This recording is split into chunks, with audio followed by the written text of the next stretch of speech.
Good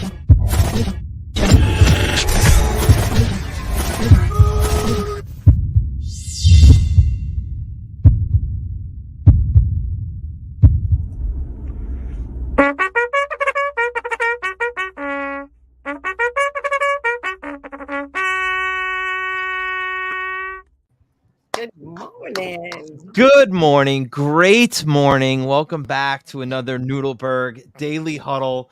We get to kick the week off with you guys. And of course, we're going to talk so much football today because what a weekend it was. But feels like a Monday. It's actually a Tuesday. We're all back from Labor Day weekend.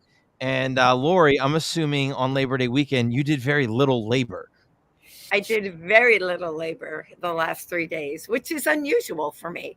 I did a little bit of emails, a couple of things like that. But really, for the first time, I think my phone told me I actually had a few hours of time that I wasn't on the phone. Nice. Very nice. So you got some rest and relaxation on Labor Day weekend. And then I could tell you that I labored over the children and over family and all that kind of stuff over the weekend, but it was a labor of love. Yes. And then Jake and Shay and Dad definitely had a form of labor of love yesterday out on the course. Listen, I don't know about a form of love, but it was one of those days on the course. I think for all of us, we battled. It was very laborious. Yes. That's about how I describe golf too, Shay. Right. You guys had a great time, and it was a great weekend. Fortunately for me, Kai was here for the weekend. We got to have some unbelievable family time. We had everybody over on Sunday, and we got to do a brunch and got to hang out and spend a bunch of really good time together. And then yesterday was a action-packed day for Kai. We got up. We took him to the park. We took him to the coffee shop. We took him to the Museum of Discovery and Science. We came home. He took a nap. We went for a bike ride. We got in the pool and we swam. And then we did bedtime routine and put him down. So I was like, at the end of the day, I was like, wow, the kid had a full day. Like, did absolutely everything he could possibly want to do on Labor Day. But it was awesome. It was a great weekend. And I'll say this. It's really cool. We're brothers. And I know you posted about it today, which was an amazing post. But watching Kai be with Jules and be with Andy's son, Gabe, who's also a baby, and watching how he, watched over them, showed them what to do, was patient with them, really, I'm sure for you is crazy to see because it's reminiscent of what you did with me, not as much with James, as you made that joke, but really cool to watch, that mentor relationship almost, but also a brother relationship. Super cool, you continue to do an amazing job as a father. So I would be remiss if I didn't say that. Thank you. I wrote about it this morning, to me, and there's a brotherly bond to watching them grow up, right? And watching Kai assume the role of an older brother and watching what that really means to him, but then watching how that shapes his behavior outside. Like Jake, you mentioned, we went and celebrated Gabe's first birthday with them in Delray, and watching him just fall into his normal behavior with Jules, with Gabe, and be there to watch him get on the couch and help him and be there to support him. You get to choose what relationships you have. And like James and I are brothers, but we're not blood related. You and I are brothers, but we're only half blood related. I would say Shay is a brother of mine. We have absolutely no family relation. Andy, I would say, is a brother of mine. We have no blood relation. You choose your brothers because of how you go through life and the experiences that you share together, and then how you choose to treat those relationships. So it's awesome to see Kai fall into that role and start to grow up to be a brother. But let's go. Let's wake this thing up. We have so much to talk about. We have a weekend full of Deion Sanders and Florida State wins and all kinds of great stuff to talk about. So, Shay, give us some wake-up music. I'm excited about this. Give us some wake-up music, and then we're coming back to break it down. Wake up, everybody! Get up! Get up! Get up! Get up! Wake up! Come on! Come on! Wake up, everybody! Teach a new way. Maybe then now listen what you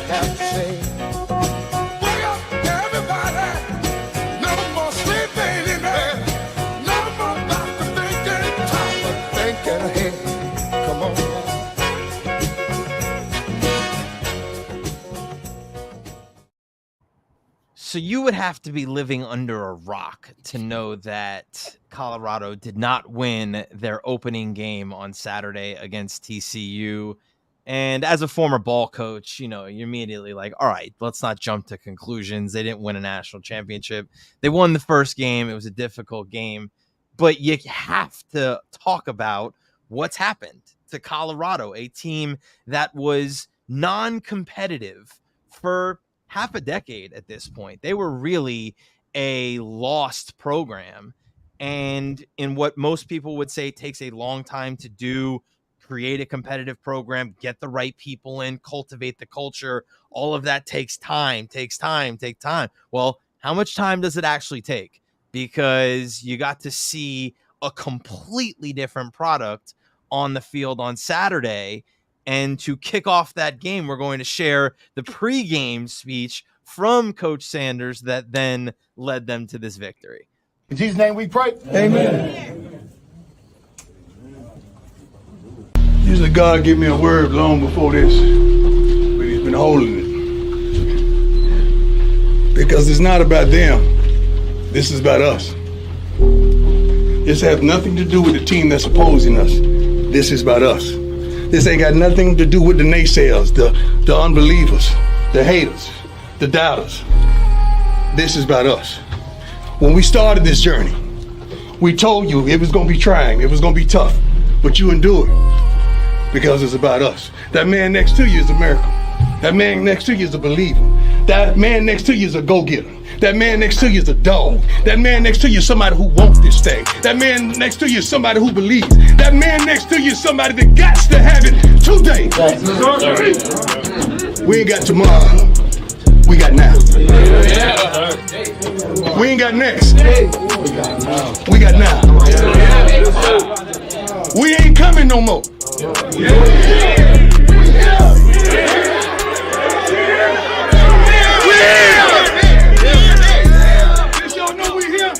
Give me my theme music.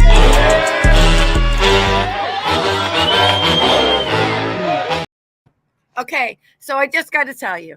Yeah. I searched all day yesterday for my new theme music. If more businesses did this, yeah. I mean, watch you. Sorry that I jumped in. No, but you're you great. gotta watch Go. those guys. They were in it. They were watching his hanging on every word he said. The hype, right? They felt it. They wanted it. That's what we need in business. Okay, so let's put some perspective on this and let's talk about what really. This is a unique scenario. It's a game day, right? And you could say that every day is game day for you in business. That's unrealistic. You're going to burn the hell out so fast if you try to exert that kind of emotion and energy into every single day, right? These guys have been preparing for months to do that. But you hit on something that I want to talk about. Everybody in that locker room was hanging on his words, right? And I would tell you that I don't think there is a single doubt with anybody on that football team that they all believe they could win that game, and they believe in the people around them, and they believe in the coaches and the head coach that they play for. So forget about anything else. And he talked about it after the game in his post-game press conference. Do you believe? That you have to recognize the belief here, because I think it's something that's so very important to every organization that you don't really have. Yeah, I have to. And if you go back, and I remember we showed his intro speech to the team, where it was a vastly different team at the time. And he said, I'm going to give you the choice to be here. We are going to do things a certain way. And he mentions it again. He goes, it was hard. I prepared you for this. And so it wasn't that they just got to game day, and it wasn't just belief. They believed in what he was telling them along the way and listening and developing them for this moment. And that's where you saw it in their eyes. Like, it was not it's the hoopla and it's just the words in the press conference. No, we've been doing this. We are here now. We are coming. We were coming. We are now here. So that to me was the best part of the whole speech, was when he said, we're not coming anymore. And he didn't have to finish the speech. They all knew what was coming next. They knew, no. That to me is the validation of a couple of check boxes here. The right leadership. Because if he doesn't come in and set the vision and have the structure and have the right leaders in place, they're not this kind of football team. So start there with leadership and everything that they're responsible for. Then they got the right people on the bus. They brought in 80 plus individuals to the organization, 50 plus transfers on the team as players. They got a whole shipment of new people into the organization that fit what they were talking about and where they wanted to go. Those are two. The next one is then they had to put in the work. They had to put in the work from the end of last football season, which was, call it February or March. I don't know when he actually came in and took the job. Do you remember when it was, Jake? Do you know what month it was? No. I'm assuming it's like, call it March or April, somewhere around. It was early. It was December. It was okay. So it was the beginning of the year. So they had 8 full months to put in the work to get, and there's no doubt that they did then. There's no doubt. There's absolutely no doubt about it. And so I think people are caught up in the result of winning that game. Win, lose, or draw. He didn't care. It didn't matter. We wanted to play a certain way. We needed to focus on what we were supposed to do. We play football a certain way. Whether that leads to a win or not is not important in that moment. We need to go handle what we do. And I think it's a similar in business. You're always worrying about the results. If you worry about what you're supposed to do, you worry about what you're supposed to do, the results come every single time. Oh. Likely time it will all. So I don't know if you guys watched, there was a video of Michael Irvin talking to the team a few days before the game at a practice. And he talked about, right, team sports versus individual sports. And he said, you're not going out there, right? You have to do your job when you go out there, and you're relying and trusting that the guy next to you is going to do their job. This is a commitment you make to each other that you are all in, right? Yep. Every single one of you is going to do your job, and you got to be able to trust that everybody's there for that reason, right? And I thought his speech was actually really pretty good too. It's the necessity of the organization, right? And that's what business is. Business is a team sport. Business, you have to rely on each other, but at the end of the day, it's about you. It's not about, all of the exterior. It's not about the conditions and the pandemic or whatever else is out there. It's not about the market and what's happening in the market. It is about you and what you decide to do with the time given to you. Now, for the success of the organization, you have to be able to rely on each other, and you need all of those other factors. But it ultimately, the success of the organization comes back to the individual responsibility to do what you're supposed to do, when you're supposed to do it, how it's supposed to be done. It's not complicated. And I just want to add one more thing. You mentioned 3 things. Right? 3 really important things to a team or a business, whichever. Right. And I think that's what I love about this. I love Scott. Scott says I'm going to be a football coach when this is all over. That's hysterical. Well, I did grow up with a baseball coach, but there's one more thing that I think in this team: hunger. Yeah. Right. I think hunger, when I look at my team, right, when I see the people who are hungry to win, and I just mean in everything, right? Yeah. They want to be the best organization we can be. They have that drive, that ambition, that hunger, right? Mark touched on, but like getting the right people on the bus and being willing to go get the right people and not just settling for the people that were there or have been there and try to change people that are never going to change. He gave them a choice. This is how we're going to do it. This is how we're going to operate. This is how I'm going to coach you, right? Everyone talked about the Urban Meyer documentary, and the favorite thing that they said was, I'm going to treat my star players like star players, and I'm going to treat my shit players like shit. And everyone was like, oh, no, you can't do that. Why? It's a reality of how people get treated, right? That's treating people fairly, not equally. Right. That's how you earn the respect. And he said, you don't want to get treated like shit? Start acting like a star player. Respect yourself. Right. Respect yourself in the way you show up to work every day. Respect the way, and like they said this in the show Chef, or what? Yeah, I think it was chef. The But he bear? said, respect the restaurant, respect the process, respect the people, respect yourself. Like, that's it, right? And Like, if you Scott, do that, yeah, go ahead, Scott Glory. talks about that they also had something to prove, right? And he says that when business has something to prove, there's a different buzz in the org. You know what? I can tell you, as someone who runs a business, we always have something to prove. That never goes away.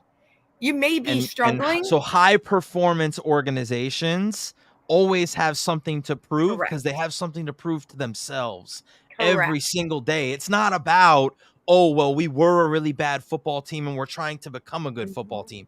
This is how sustained success happens. Alabama doesn't lose the drive to prove something because they've been so successful for so long.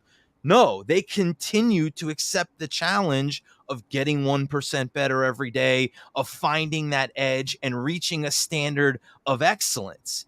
That is hard to do for people. And you can go back to what Coach Saban said. High performers don't like mediocre people, and mediocre people don't like high performers, not because of results, but because of the way they go about their business every single day. The attention to detail, the maximum effort, the care and the passion that comes with everything that they do. That's what they don't like, because it makes them feel bad. It offends their insecurities.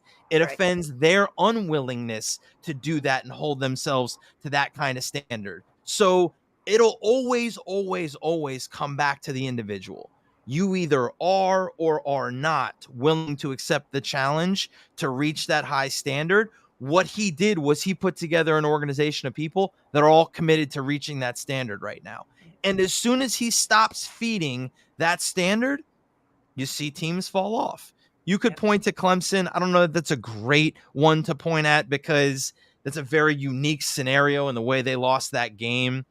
But so, like Dad talked about, Dabo as an example of the other side. Maybe, I mean, Dabo sustained a long amount of success at this point, over a decade of playing at a high level. But there are countless others that have reached the pinnacle very quickly. You might even say that the team that Colorado went against, Texas Christian, is an example of that. There's no way that they're a national football or a national champion caliber football team this year. So let's not pretend that they beat the runner-up to the national champion. They're a different football team. Why are they a different football team? Could be because of the people they have in the seats, not even the leadership. They have the same leadership. Coaches are still there. They're still preaching the same message, but the players on the field are different. And if those guys aren't willing to accept the standard of excellence every day, it doesn't matter what the coaches say or what the standards are. And I think we have to talk about owning your brand and creating your brand and projecting your brand. And, look, for those like we come from the coaching world, what Dion is doing is very different. It's not the status quo of what coaches are doing. That's why he sits in his press conference after and goes, "You didn't believe." Right? I'm about to get comfortable.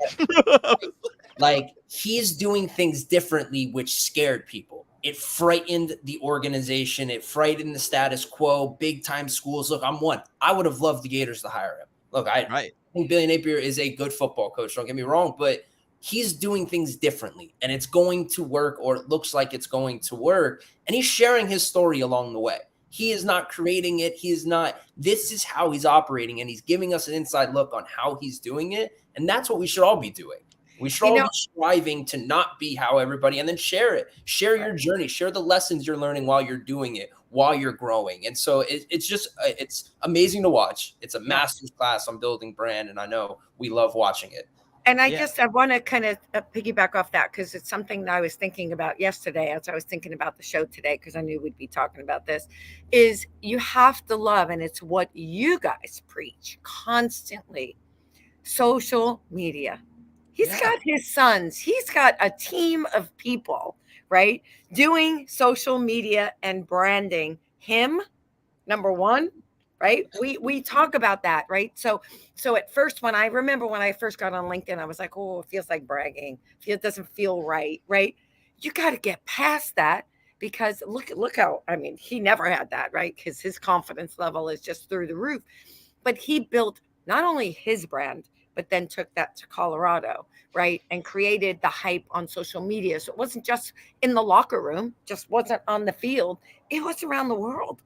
And I Right? think, it really, to me, it speaks to the difference between confidence and cockiness. Yeah. If you don't like the fact that he's willing to tell you how he's willing to go about his business in excellence, and he's willing to put it in your face that this is the standard I'm willing to accept, and I'm going to talk about it because I'm not afraid of it, and I'm not afraid of not getting there, because I know that if I believe and I put in the work and I surround myself with the right people, I'm going to figure it out. I'm going to get there. We will get there. I can't tell you exactly when we will get there, but I know we'll get there. If that makes you uncomfortable or you don't like doing that, you need to check your own inner dialogue. You need to check your own inner thoughts and the way you look at yourself, because something's amiss. Something is broken inside of you that's not allowing you to own your own excellence and put that out there for other people to see. There's nothing wrong with that. And It's can not we put- No, braggadocious. but people are worried about what other people think too much. Why? Just saying, that's what they're worried. Oh, they're Right. going to think I'm cocky instead of, especially as women. And I know you hate when I go there, but it's really true. It is absolute. I talk to so many women, and I think maybe it's just me that I think that, because I want to check myself. It's even more so for women, but I think for everyone. We're worried about what somebody else is going to think sometimes, right? And so this is my point, is that he doesn't care what other people think. And Dad asked a question. He said, if he had lost, would we still be talking about him? 1,000%, because all of the writers would have been immediately there to tear down. See, we told you they're not ready. They can't do it. Da, da, da, da, da, da. And he would have been saying the exact same thing. We're not changing. We're not changing. We're doing it. We're still coming. And that's the difference, is that he's not allowing anybody else's outside opinion to sway the work that he knows they're putting in and the level of excellence that he's willing to hold everybody, including himself, to, in order to get everybody there. There's a difference between tinkering and changing your entire philosophy. Entire philosophy should not change overnight. If you don't, then you don't believe in anything or your process. Right now, you can tinker. And I don't know if we're going to get to it, but look, I'll shout out the Seminoles. They were fucking unbelievable. I was going to say, we haven't talked about FSU. It was as big of a game as I can remember for them in a very long time. A decade. But that's taken a while to build. Yeah.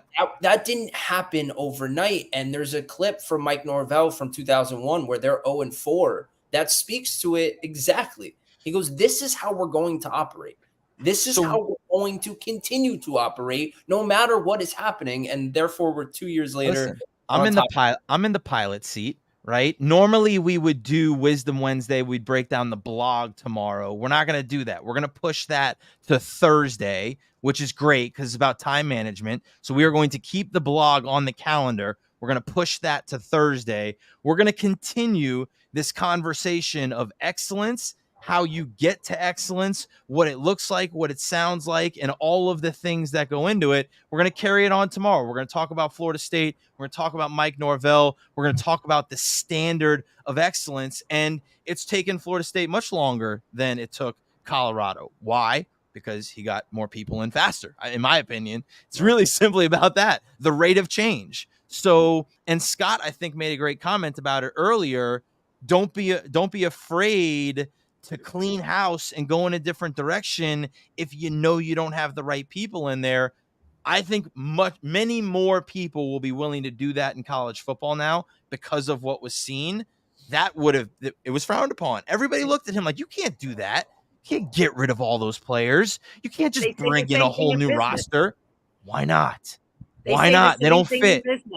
They don't. You're cold-hearted. You're getting rid of everybody. You didn't coach them. And if you call them kids or you call it an amateur sport, you haven't been paying attention, because it's certainly not. Amen. So we will continue this conversation tomorrow. Lori, you're going to join us again for Marco, correct? If you would like, I will absolutely Of course. be here. So we will continue this conversation tomorrow.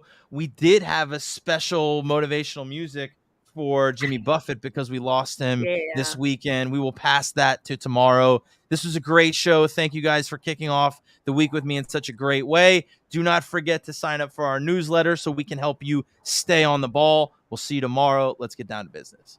Please don't worry about me. I'm about to let my heart speak. My friends keep telling me to leave this, so let's get down to business. Let's get down